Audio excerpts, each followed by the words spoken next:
ఈ మొగ్గకున్న పొరలు 7: పృథివీ, జలములు, తేజస్సులుగా అగ్ని, వాయువు, ఆకాశము, అహంకారము, మహత్తు. ఇవి మన శరీరమునందు వెలుపల నుండి లోపలకు ఇదే క్రమమున ఏర్పడి ఉండను. మన శరీరంలో కూడా అదే క్రమంలో ఉంటాయి. వెలుపల నుండి లోపల కంటే ఫ్రమ్ సర్కంఫరెన్స్ సెంటర్, పరిధి నుంచి కేంద్రం వైపుకి ఏర్పాటు చేస్తున్నాయి మనలో. బ్రహ్మాండమున మన భూమిపై నిలిచి గమనించిన వానికి కేంద్రము నుండి పరిధికి ఇదే క్రమమున ఏర్పడి ఉండును.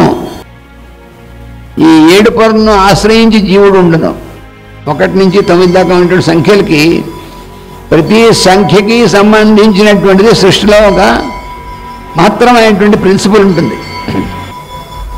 అందులో ఈ 7 అనేటువంటివి ఉన్నాయే, ఈ 7 అనేటువంటిది 7 లోకాలు, పైకి 7 లోకాలు, కిందకి 7 లోకాలు.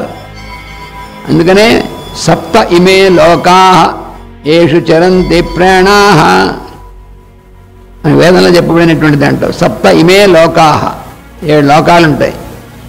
ఏషు చరంతి ప్రాణాః, మన ప్రాణం అనేటువంటి దాంట్లో చరిస్తూ ఉంటుంది.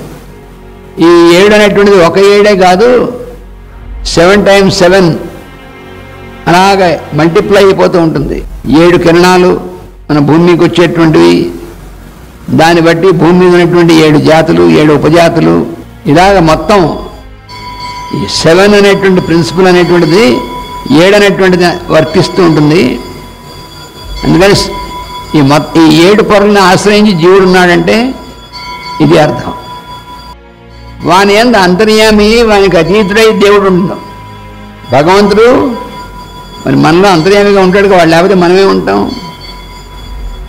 వాడేమో వీటికి అతీతుడుగా ఉంటాడు, మనమేమో వీటిని ఆశ్రయించి ఉంటాం. అది తేడా వాడికి మనకి.